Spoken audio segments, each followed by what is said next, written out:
After the Awakening, Installment 3, Chapters 7 to 9, by Shashu Munrosh. Good morning and hello friends. This episode is one installment of a multi-part series. Be sure to check out my podcast for previous segments of this series. It will make more sense if you read them in order. The first installment contained chapters 1 to 3. This one contains chapters 7 to 9. Chapter 7, The Whisper in the Driveway.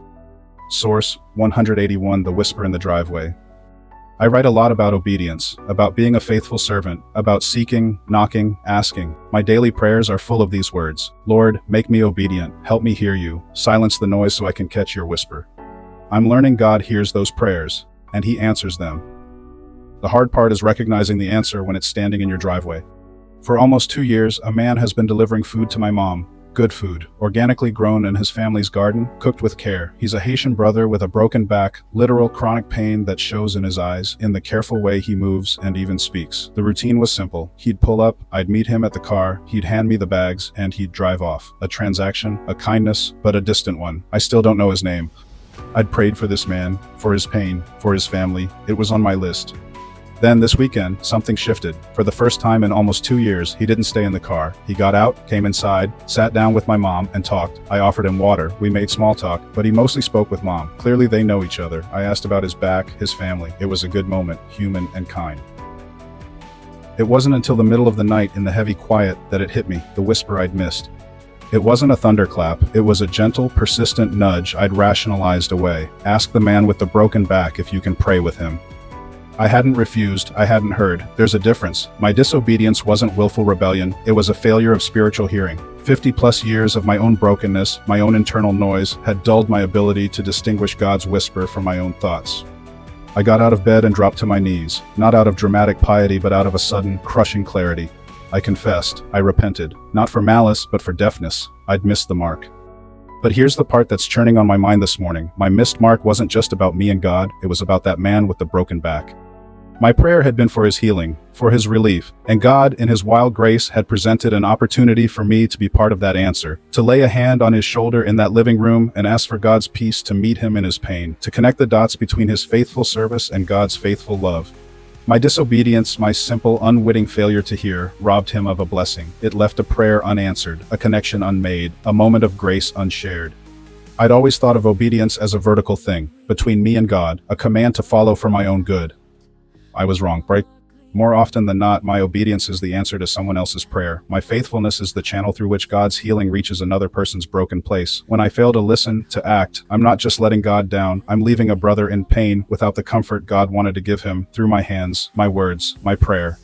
The man with the broken back will come again next week. God willing, I will not offer just water. I will ask, can I pray with you? If he can't get out of the car, I'll pray with him right there in the driveway. This is the terrifying, beautiful weight of it. Our lives are not siloed. My obedience isn't just for me, it's for the man with the broken back, for the lonely neighbor, for the friend who hasn't heard a kind word in weeks. God's whispers are often assignments in disguise. He answers our prayers for others by whispering to us, and when we miss it, the world is subtly poorer for it. So my prayer is changing. It's less, make me obedient for me, and more, make me hear for them. Don't let my deafness be the source of another's continued pain. Let my awakened ears be the answer to a cry I may never even hear. Our disobedience, be it intentional rebellion or unwitting deafness to God, perpetuates the pain and suffering that Adam's sin introduced to this world back in those first days. A moment in the workshop. Is there someone in your routine, a delivery person, a neighbor, a co-worker, whom you have reduced to a transaction? Someone God may have placed in your path not just for their service to you, but for your service to them? What would it cost you to ask their name, to ask how they are really doing, to offer to pray? Chapter 8, Detours and Destination. Source, 155, 30 years old, 60 years worn. How submarine service taught me to trust God's detours when I didn't make the cut. As a sailor on a fast attack submarine, I spent years picking up Spec Ops personnel from one place to drop them off in another place. Over time, the cab driver and passenger become friends. You see the weight of their path etched deep. The 30-year-old man wears the mileage of a 60-year-old on his face. The cost to their families, heavy, expensive, and real. I've seen this reality many times in both family and friends that walked those same paths. Younger cousins that now look like my older uncles. For years in my 20s and 30s, shame clung to me like a second uniform, haunted by not making the cut. As a civilian, I overcompensated in odd and extreme ways. Triathlons, marathons, and other odd sports. My friends would scratch their heads as they watched my training schedules conflict with their social calendars. Why couldn't I earn that patch? Why wasn't I chosen? Questions that ran across my mind for many years as a young man. Then came a recent conversation with one of my old passengers. Sitting across from him, discussing life afterward, I finally understood. For I know the plans I have for you, declares the Lord, plans for welfare and not for evil, to give you a future and a hope. All decisions and paths have costs and consequences. As mere humans, we often don't know the full measure of these things until long after the decisions have been made. What I didn't understand in those early days is that God had other plans for me, a purpose hidden in the path that I thought led me to a closed door. My path would be different. I don't believe in regrets when it comes to these types of things. I also don't think there is a right and wrong. I think the person we are, that we become, is comprised of a collection of all these decisions, paths, costs, and their associated consequences.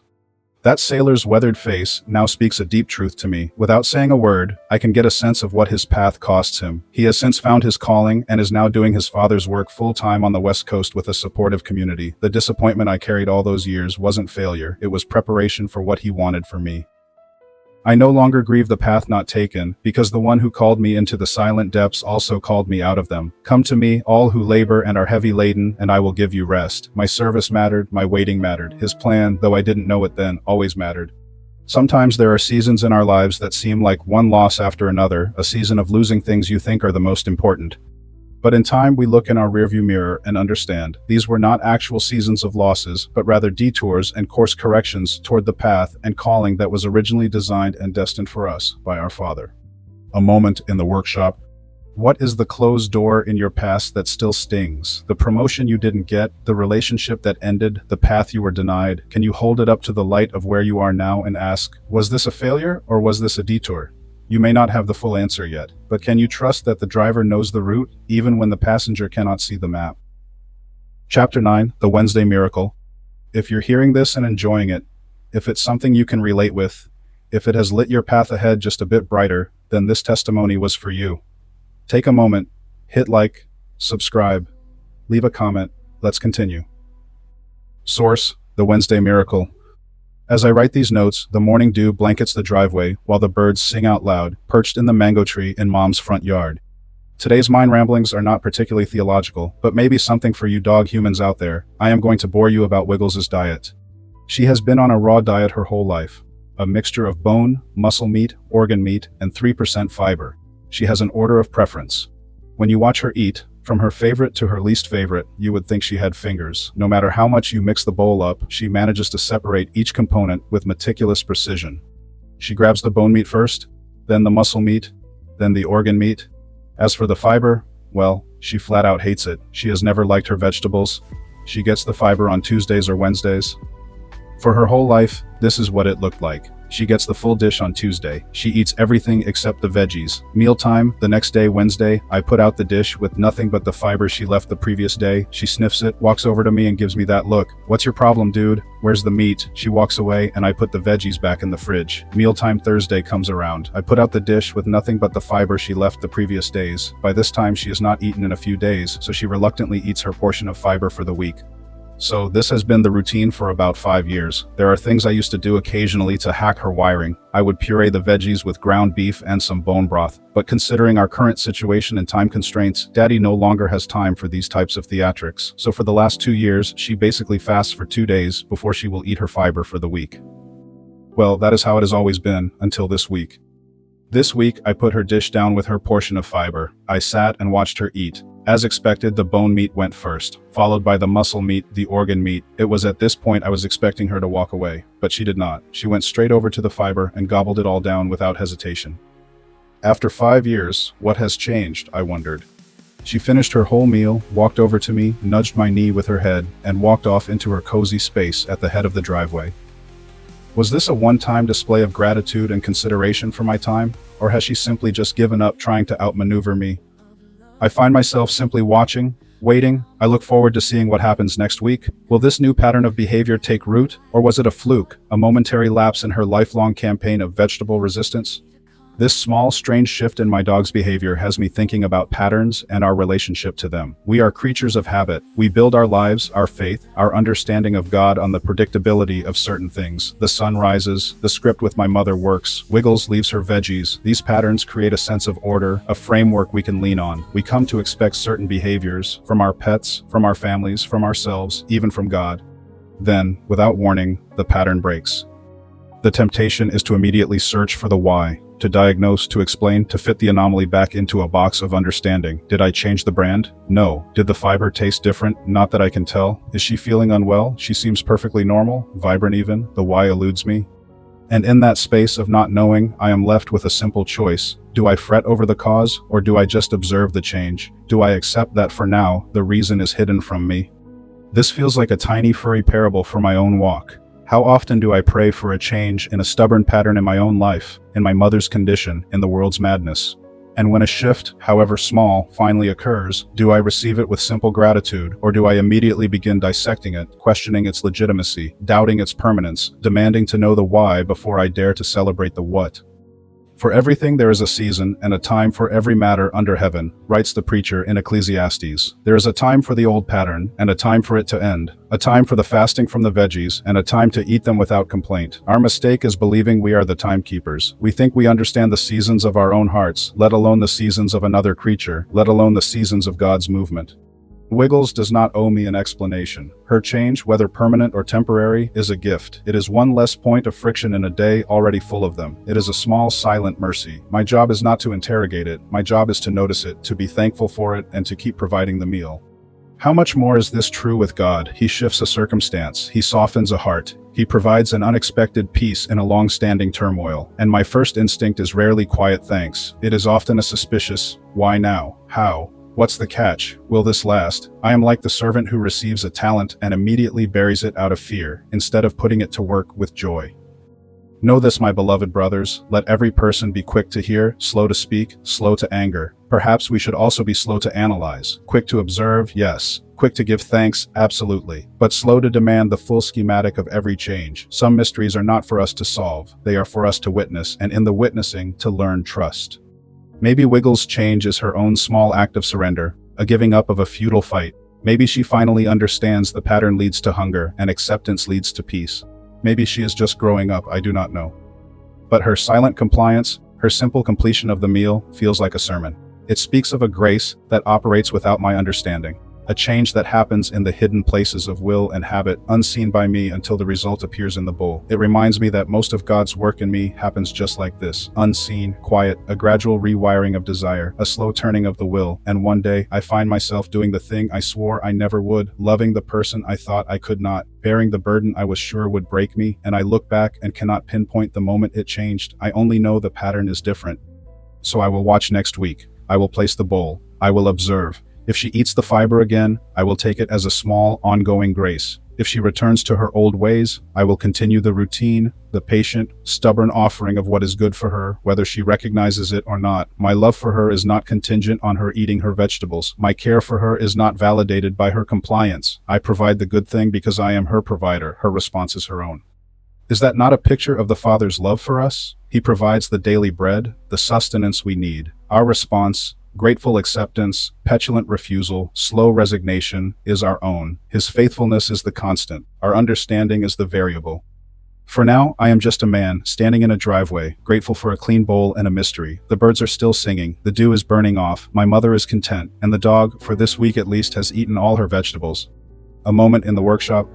What is the fiber in your life, the thing God keeps offering that you keep refusing, the discipline you resist, the relationship you avoid, the surrender you negotiate around? And is there a place where the pattern has quietly, unexpectedly broken, where you find yourself doing the thing you swore you never would? Do not interrogate it, just notice it, give thanks, and keep placing the bowl. Part 3, Dismantling the Machinery. The Detox. Focus, identifying and dismantling the human systems, political, religious, cultural, and internal, that would co-opt the raw encounter with God to process it into something manageable. Part 3, Introduction, Detox. You have survived the earthquake, you have learned to find God in the dish soap in the driveway, you have begun the slow, sacred work of integration, putting one foot in front of the other on the narrow path while the world carries on with its wide highway. Now comes the danger you did not expect.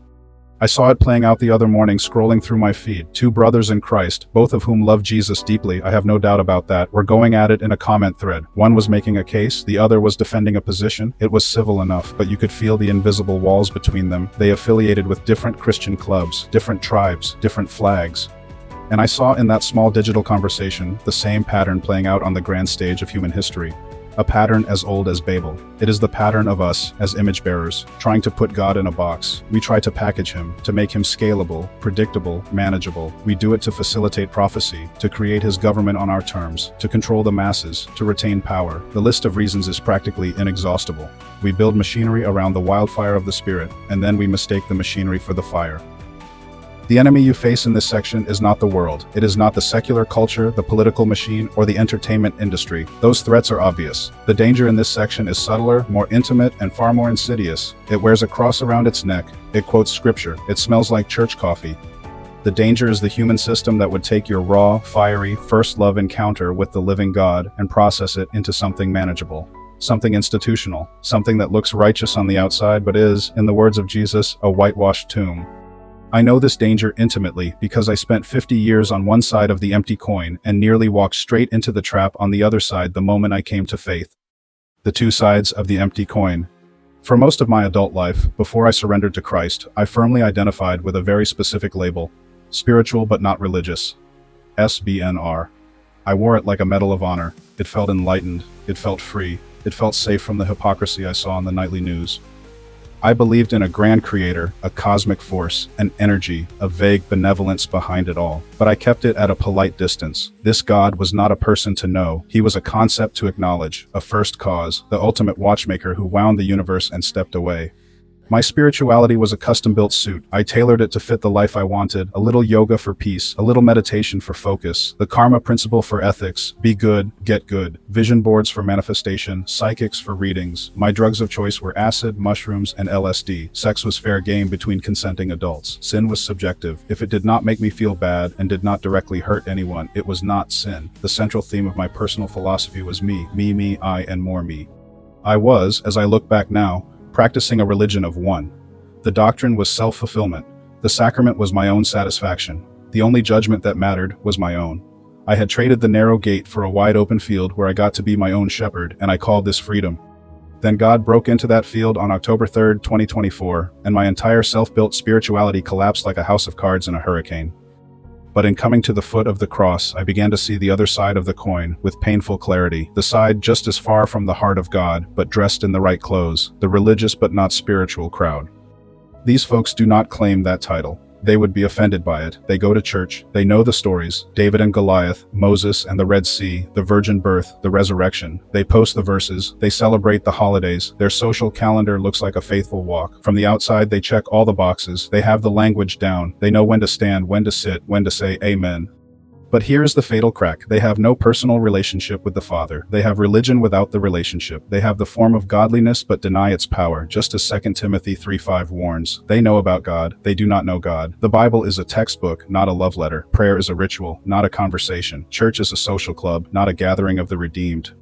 Both paths, the spiritual but not religious and the religious but not spiritual, are sophisticated forms of the same rebellion. It is the rebellion of Eden. You will be like God. You will be the author of your own truth. You will be the curator of your own experience. You will be the manager of your own sanctification. The SBNR person does it by rejecting structure and creating their own God. The RBNS person does it by embracing the structure and forgetting the God it was meant to point to. Both are attempts to keep control.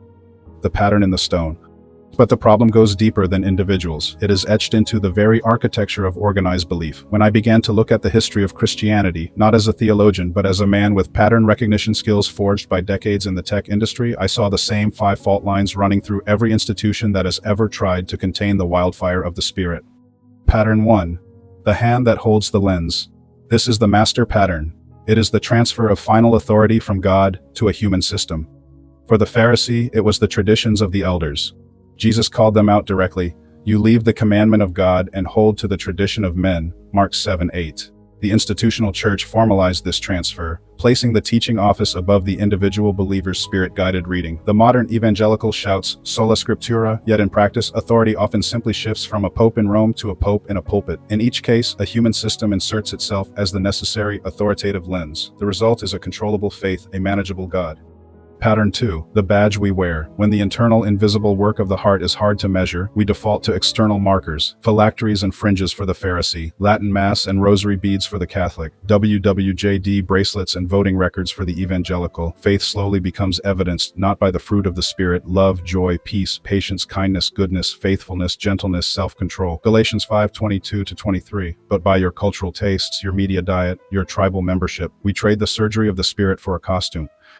Pattern 3. The kingdom we build. This is the most dangerous seduction. It confuses the kingdom of God with an earthly project of influence and control. The Pharisee's kingdom was preserving his religious system. The institutional church, after Constantine, became temporal power itself. The Pope crowned emperors and raised armies. The modern evangelical movement often pursues political power to build a Christian nation, counting success in legislation passed rather than lives quietly transformed. We forget Jesus' clear statement to Pilate, "My kingdom is not of this world," John 18:36. Our servants fight in the culture wars, forgetting we are ambassadors, not conquerors. Pattern 4. The wall we build. Identity built on badges needs an other to define itself against. The Pharisee's prayer was the model. God, I thank you that I am not like other men. Luke 18:11. His righteousness was a relative measure. The institutional church defined itself against heretics and schismatics. The modern evangelical often defines itself against the world, liberals, atheists, Hollywood, intellectuals. This pattern rebuilds the very walls Christ died to tear down. There is neither Jew nor Greek, there is neither slave nor free, there is no male and female, for you are all one in Christ Jesus. Galatians 3:28. Pattern 5. The ledger we keep. At the root, this is the ancient core error. It is preferring a law we can measure to a God we cannot control. The Pharisee replaced a dynamic relationship with the living God with a manageable system of rituals and rules. The institutional church created systems of penance and indulgences, grace as a commodity. The evangelical can fall into the same trap with different vocabulary. Accept Jesus becomes a one-time transaction, then the focus shifts to a checklist of disciplines. The vibrant, moment-by-moment dependent walk with Christ hardens into a report card. We choose the ledger over the Lord. 4 different worlds, a Jewish sect, a global church, a revivalist movement, a political ideology, but the same 5 scars on ancient stone. Here is the hard truth. This pattern is not a Christian pattern. It is a human one. It is the relentless pull of our flesh toward control, pride, belonging, and self-justification. It is our attempt since Eden to be like God on our own terms. It is our insistence on putting the uncontainable God in a box of our own design. And Jesus Christ did not come to give us a better version of this box. He came to shatter it. He taught as one who had authority and not as their scribes. Matthew 7:29. He cared for the inside of the cup, not just the outside. He refused Satan's offer of all the kingdoms of the world. He washed feet. He rode a donkey, not a warhorse. He demolished the walls of other by speaking to the Samaritan woman and healing the Roman centurion's servant. And he offered rest from the exhausting ledger. Come to me, all who labor and are heavy laden, and I will give you rest. Matthew 11:28. He is the pattern breaker, and he is calling us to himself, not to a club, not to a system, to a person. Be sure to use the below links to be notified when the next installment hits the newsstands. Thank you for listening. If this resonated with you, if it made you look at the world around you a little differently, please share it with someone who needs to hear it. A brother, a sister, someone struggling to see through the fog of this world. Subscribe, like, and share to be notified when the next installment of this series drops. Until next time, walk in the light you've been given. You can find my writing at shashumanrosh.com. On social media, I'm at shashumanrosh, and I am Shashu Manrosh. Peace and blessings, fam, and I'm out.